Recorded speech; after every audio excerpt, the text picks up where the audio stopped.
Boa tarde, hoje é terça-feira, 3 de maio e o Senado Notícias está no ar. A sessão plenária de hoje está marcada para as 4 horas. Vamos conferir aqui no telão os projetos que podem ser votados. O primeiro item inclui a economia solidária entre os princípios da ordem econômica na Constituição. Também pode ser votado o projeto que declara de relevante interesse público da União a passagem de transmissão de energia elétrica por terras indígenas. Outro projeto trata dos gastos com publicidade dos órgãos públicos no primeiro semestre de ano eleitoral. E os senadores podem votar também a criação do Dia Nacional em Memória das Vítimas de Trânsito, 7 de maio. Como vimos na agenda, está na pauta do plenário o projeto que trata dos gastos do poder público com publicidade em ano eleitoral. Pela legislação atual, em ano de eleição, os governos municipais, estaduais e federal têm um limite de gastos com propaganda institucional, que é a média do que foi gasto no primeiro semestre dos 3 anos anteriores ao ano das eleições. O que o texto propõe é que o gasto com propaganda institucional seja de até 6 vezes essa média, incluindo o primeiro e o segundo semestre desses 3 anos.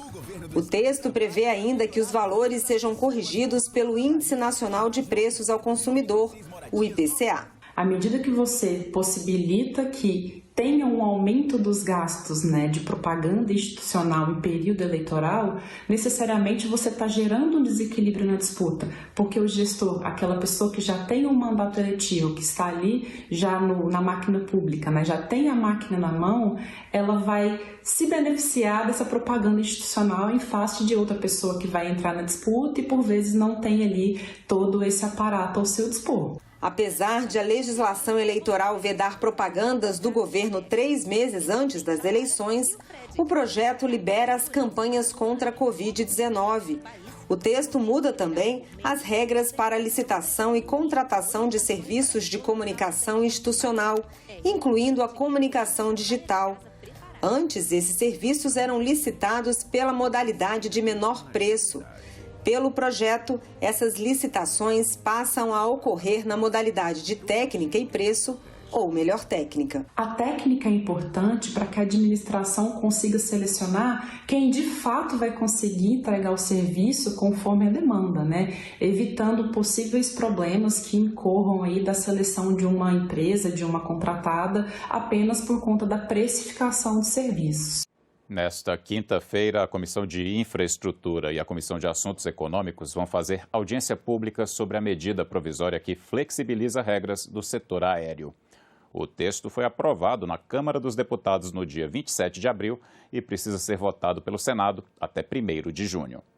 O texto determina que as empresas aéreas não vão mais poder cobrar por bagagens despachadas pelos passageiros em voos nacionais e internacionais. A cobrança foi instituída em 2016 por uma resolução da Agência Nacional de Aviação Civil, com a justificativa de que a medida aumentaria a concorrência e poderia reduzir o preço das passagens. Mas Leonardo conta que não sentiu essa redução no valor dos bilhetes. Cada vez os benefícios são mais cortados. Antes nós tínhamos, com a pandemia parou, o lanche na viagem, um alimento até por passar muito tempo dentro do avião. Não existe mais por aspectos que nós entendemos, por causa da pandemia.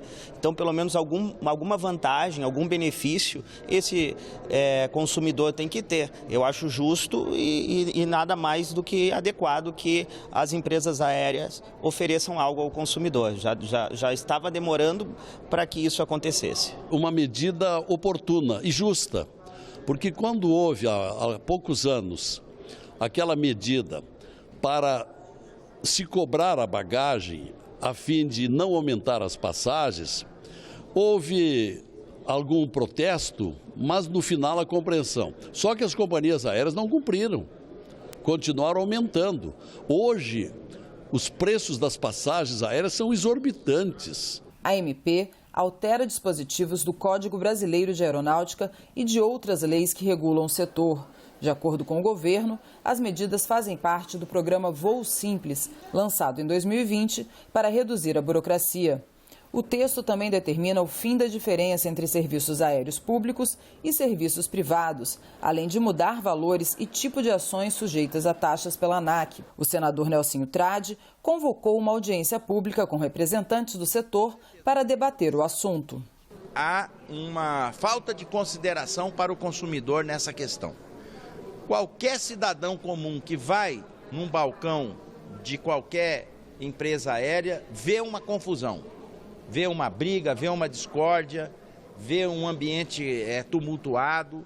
A gente precisa realmente entender isso para poder voltar à normalidade que era antes, onde isso funcionava bem, os serviços a bordo eram bastante elogiáveis e praticamente hoje em dia acabou tudo isso. Mas, de acordo com esse consultor legislativo, proibir a cobrança do despacho de bagagens é equivalente a estabelecer a obrigatoriedade de uma venda casada. E, segundo Thiago Caldeira, a medida pode trazer prejuízos para o consumidor. O efeito zero significa que algumas pessoas estariam pagando mais, são essas pessoas que levam a bagagem, despacham a bagagem, e outras pessoas estariam pagando menos, são as pessoas que não levam a bagagem. Então, seria justo do ponto de vista do sistema e gera também maior eficiência para o setor a cobrança em separado. Então, essa medida ela gera uma intervenção na economia e também ela tem o potencial de afastar possíveis novos entrantes, novas empresas aéreas que poderiam entrar no Brasil, né, operadores de fora do país, porque muitas dessas empresas têm uma política de low cost, chamada de low cost, política de preços muito agressivos, baixos, preços baixos, mas também com custos muito reduzidos, né? Então essa seria aí também um possível efeito contrário, um efeito prejudicial à economia. Nós tínhamos de fato uma expectativa de baixar preços. Acontece que de 2017 para cá, os custos sobem sem parar todos os anos. O dólar, que é metade do nosso custo, subiu 64% de 2017 para cá. O querosene de aviação e o leasing, que são dolarizados, subiram mais do que isso. Portanto, acabaram comprometendo essa possibilidade. E terceiro, temos que entender que não existe bagagem gratuita. Ou paga quem usa, como se paga em todo o planeta, ou paga dividindo por todo mundo. A Comissão de Direitos Humanos fez um debate sobre denúncias de desaparecimento de pessoas e ocultação de cadáveres no Brasil. O presidente do colegiado se comprometeu a acompanhar a causa. O tema foi proposto pelo presidente da Comissão de Direitos Humanos depois que uma reportagem publicada no dia 8 de abril pelo portal UOL apontou 201 casos de corpos encontrados em 41 valas clandestinas em cidades paulistas e do estado do Rio de Janeiro desde 2016. O desaparecimento de pessoas por ação de criminosos e a série de crimes que estão por trás desta ação não podem simplesmente esvanecer. O despejo de corpos em valas clandestinas é algo que nos remete a um período muito triste da nossa história. Um período em que as pessoas eram torturadas, eram assassinadas pelo governo. O que antes era ligado às práticas ditatoriais que se instalaram no nosso país e que representaram uma das piores fases da nossa história, hoje remanesce nas periferias do nosso país, sob a força de um poder paralelo que é responsável pelo julgamento e pelo sentenciamento das pessoas. Uma das jornalistas que trabalhou na série de reportagens do UOL participou da audiência. Ela revelou que, pelas descobertas da equipe, 2 em cada 3 corpos encontrados nessas valas clandestinas são de pessoas que até hoje não foram reconhecidas. É uma estatística que não existe oficialmente. Então, nem as polícias, nem o Estado brasileiro dispõem dessa informação de forma sistematizada. O mapeamento é uma das fases importantes de investigação porque mostra a concentração de valas clandestinas em alguns locais, em São Paulo especificamente. Houve críticas à ausência do poder público quanto a essas investigações. Há uma necropolítica estabelecida e se é pela ausência do Estado, automaticamente nós compreendemos que ela tem o aval do Estado, porque na medida em que se faz ausente, permite que os corpos que são desviantes, são indesejáveis, sejam eliminados sem terem as suas histórias contadas, sem terem um enterro digno. Quando eu falo das pessoas desaparecidas, eu falo de dor muito mais pungente que a dor da morte, porque nós estamos trabalhando com a incógnita. Nós temos pais com 10, 15, 20 anos esperando seus filhos retornarem com uma resposta conjunta, sim, do poder público. Eu digo conjunta porque eles também são instados a virarem investigadores. A representante do governo do Rio de Janeiro afirmou que a Secretaria de Direitos Humanos do Estado está empenhada com a causa e citou algumas iniciativas locais. Nós temos a Superintendente de Prevenção e Enfrentamento a Pessoas Desaparecidas e acesso à documentação básica desde o ano de 2020.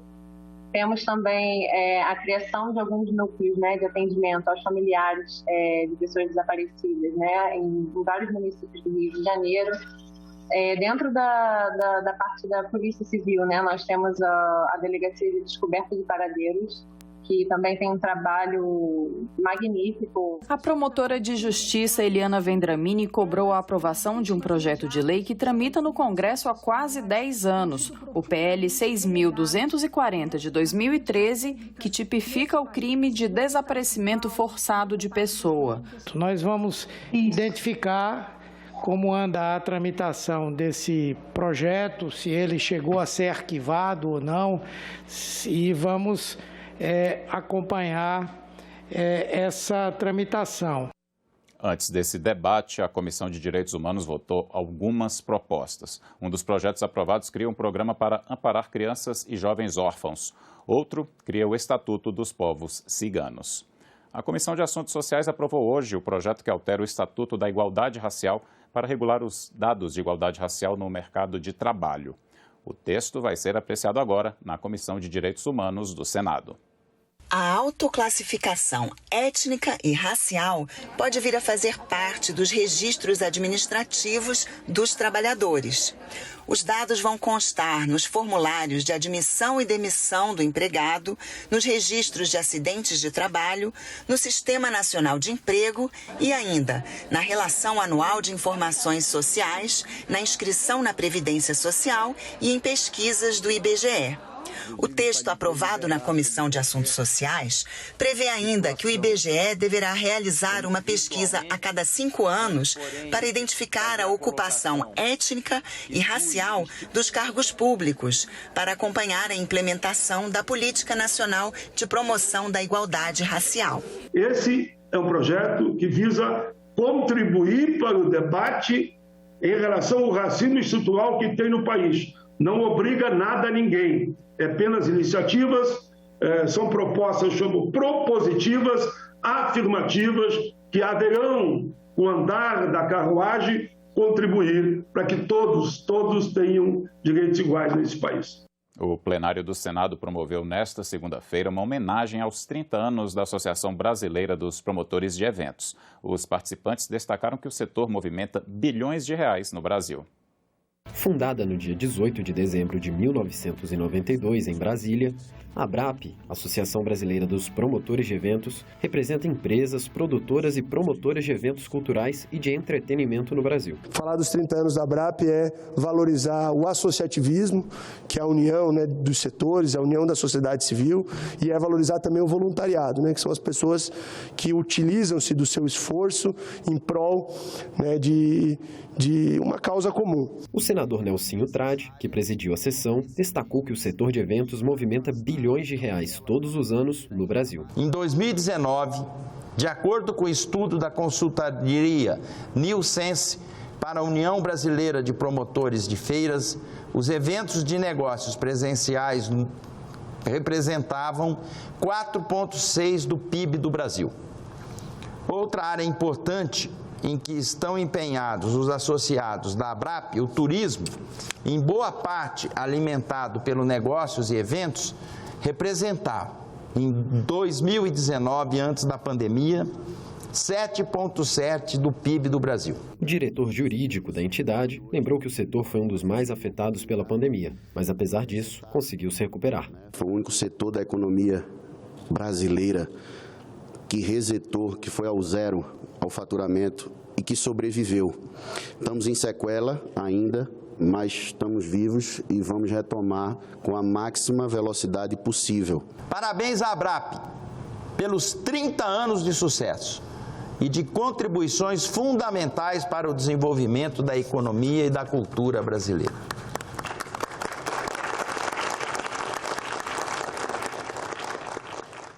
Os agentes de saúde que atuam no combate a endemias, como a dengue, poderão ganhar piso salarial e adicional de insalubridade. A proposta está na pauta de amanhã da Comissão de Constituição e Justiça. Eles são cerca de 400 mil em todo o país e estão no dia a dia dos moradores de praticamente todas as cidades brasileiras.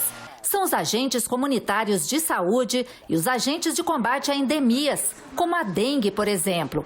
O texto já aprovado pela Câmara e que está em debate no Senado prevê regras para a remuneração desses profissionais. Eles não poderão receber menos do que 2 salários mínimos, o que significa R$ 2.424 em valores atuais. Éder aguarda ansioso a aprovação da PEC. Ele é agente de combate a endemias no município de Cavalcante, em Goiás, há 15 anos. O salário base dele é de R$ 1.550. Hoje tem vários trabalhadores da nossa categoria que ganham menos até de um salário mínimo. Então isso para nós vai ser um ganho, um benefício muito grande. A proposta garante também adicional de insalubridade e aposentadoria especial para essas categorias, por causa do risco que esses trabalhadores correm no exercício da função. Hoje nós trabalhamos com mais de 4 inseticidas.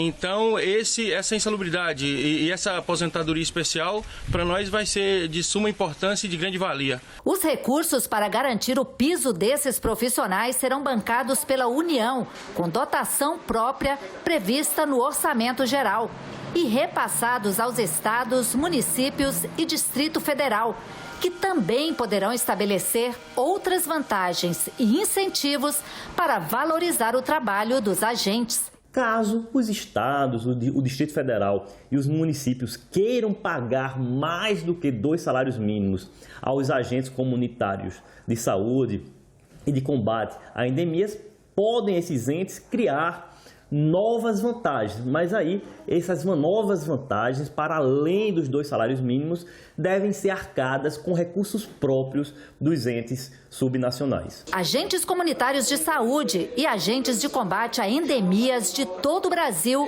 estão em Brasília para acompanhar a votação da proposta. A nossa perspectiva é que, de fato, nós possamos, ao final do dia 4, estarmos com essa matéria aprovada no Senado Federal. Depois de 11 anos de muito trabalho da nossa confederação, iremos ter mais esse grande êxito na nossa categoria. É uma reivindicação histórica, é uma luta grande, e o senador Fernando Collor, que por coincidência, quando era presidente da República, foi o que criou esta profissão, né, que regulamentou os agentes comunitários de saúde e endemia no Brasil. Hoje ele é o relator da casa e nós estamos na expectativa enorme, positiva, de votar de forma favorável o relatório na CCJ e pedir a urgência dele para que a gente possa levar ao plenário do Senado Federal. O presidente Rodrigo Pacheco já deu carta branca, disse que tão logo tiver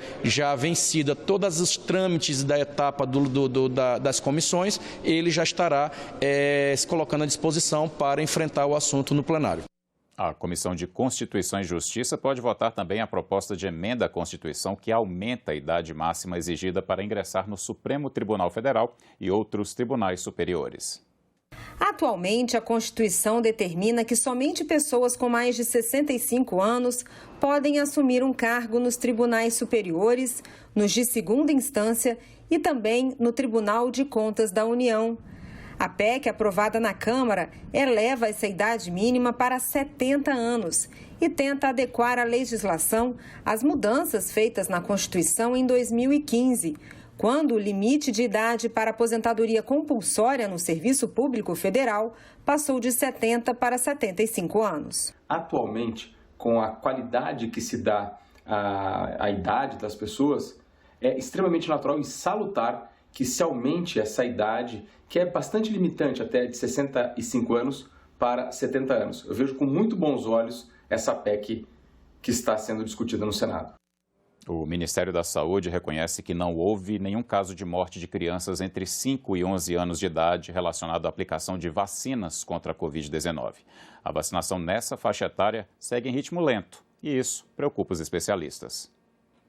A vida retoma o ritmo normal.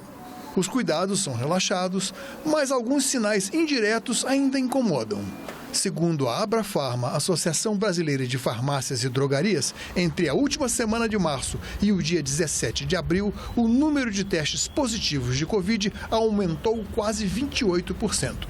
No Brasil, com o fim do estado de emergência, aguarda-se o planejamento para as doses de reforço, ainda em aberto.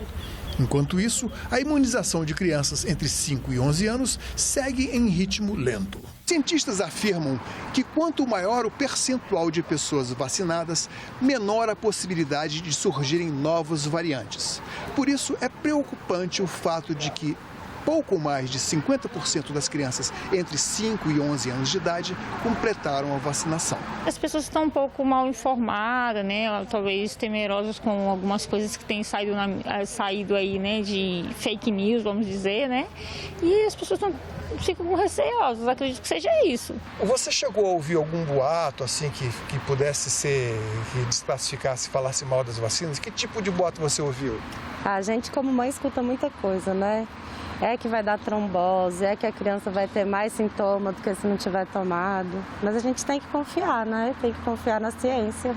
Em março passado, numa audiência pública na Comissão de Direitos Humanos, o ministro da Saúde foi questionado por que o governo lançou informações sobre a vacina que deixaram pais e responsáveis inseguros. Agora foi a vez do próprio ministério reconhecer que as vacinas são boas. Os imunizantes atualmente disponíveis foram testados, passaram por todas as fases dos ensaios clínicos e em todos os momentos a gente avalia a questão da segurança. Hoje em dia, a maioria dos eventos adversos são associados a reações simples, como um leve mal-estar, dor no corpo, dor no local da injeção. O boletim do Ministério da Saúde informou que após 2 meses de vacinação de crianças entre 5 e 11 anos, foram detectados 3.501 eventos adversos pós-imunização. Desses, 3.044 foram considerados sem gravidade, 87,9% do total. 419 foram classificados graves, 12,1%. Houve apenas 38 mortes, mas em nenhum desses casos ficou comprovado que a causa teria sido a vacina contra a Covid-19. Aqui no Brasil, a gente não tem nenhum óbito relacionado à aplicação da vacina na faixa etária pediátrica. Os pais podem ficar tranquilos e continuar protegendo seus amores. Vamos lá tomar essa atitude, vamos caminhar, vamos andar para frente, que é importante. Os resultados estão aí para mostrar que a vacina ela é eficaz para aquilo que ela foi proposta. Doeu um pouquinho, mas eu superei, né? Que não dói muito não, dói só uns 3 minutinhos e depois passa. Convido todas as mães a fazer o mesmo ato. Ficamos por aqui. Você pode rever as reportagens desta edição na nossa página na internet, senado.leg.br/tv. Muito obrigado pela companhia e até a próxima.